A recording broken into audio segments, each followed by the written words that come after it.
The newly appointed Education Secretary Linda McMahon, a former wrestling executive and billionaire, addressed department employees about the future direction of the agency amid Donald Trump's push to dismantle it. "My vision aligns with the president's goals to return control of education to the states and give all parents the ability to select quality educational options for their children," McMahon, co-founder of World Wrestling Entertainment, wrote in her message. She described the department's work as a final, unforgettable public service for generations of students. The communication comes as reports suggest Trump is preparing an executive order to dissolve the U.S. Department of Education, which has been in place for 45 years, and reassign its functions, encouraging Republican states to indoctrinate children with a far-right Christian nationalist curriculum that excludes America's checkered history. Employees within the department interpreted McMahon's message as a move toward privatization that could harm students from low-income backgrounds and those with disabilities. One anonymous staff member described the letter as manipulative and expressed concerns that the administration's agenda would pressure states to adopt its educational ideology by threatening funding. "This letter doesn't signal the end of the department," the employees said. "It suggests a shift towards using the agency as a tool to enforce the president's policies at the expense of vulnerable students." Another employee voiced frustration over the recent changes, stating that morale had reached an all-time low. After reading McMahon's email and Elon Musk's message asking federal workers to list 5 things they'd done that day in order to keep their jobs, it's clear that the people in charge are billionaires with little understanding of how to improve education outcomes for American students, the employee remarked. Staff members fear the push for privatization will disproportionately affect disadvantaged students. They argue that private schools are less likely to accommodate children with disabilities and that reducing public funding will widen educational inequities. A third employee described McMahon's message as hostile and indicative of plans to dismantle the department.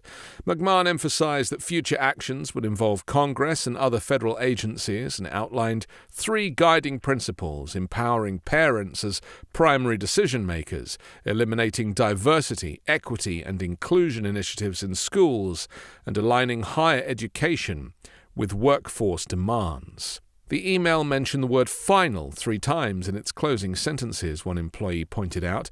"Our secretary is leading us on a mission to dismantle the very institution meant to ensure educational equity.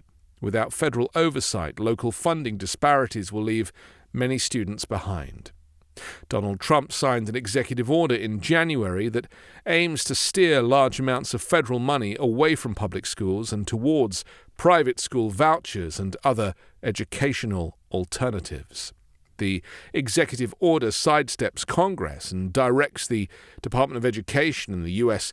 Department of Health and Human Services to find ways to take existing money that goes into public schools and childcare providers and non-profits and give it to families to use at private Christian schools or for homeschooling expenses. Meanwhile, the U.S. Supreme Court has weakened regulations on the discharge of raw sewage into water supplies in a 5-4 decision that undermines the 1972 Clean Water Act. The CWA is the primary federal law governing pollution control and water quality in the nation's waterways.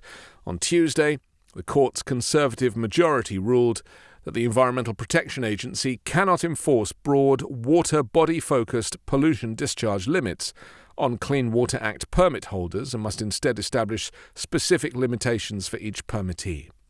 The decision favors San Francisco, which contested the EPA's use of generalized or narrative wastewater permits designed to protect surface water sources, including rivers and streams, used for drinking water.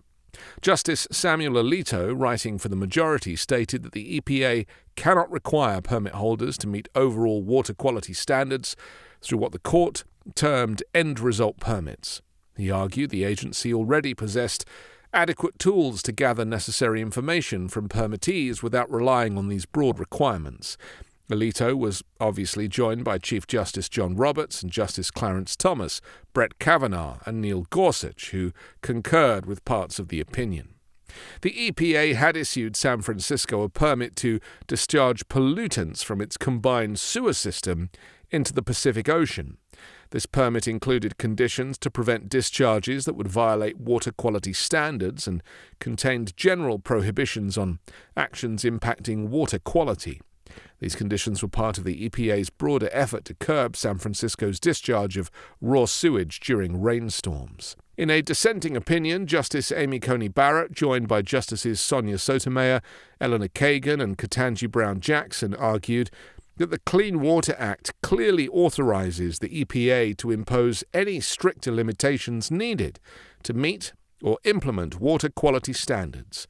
Almost half of the tap water in the United States is contaminated with chemicals known as forever chemicals, according to a study from the U.S. Geological Survey. The number of people drinking contaminated water may be even higher than what the study found. There are more than 12,000 types of PFAS chemicals, according to the National Institutes of Health.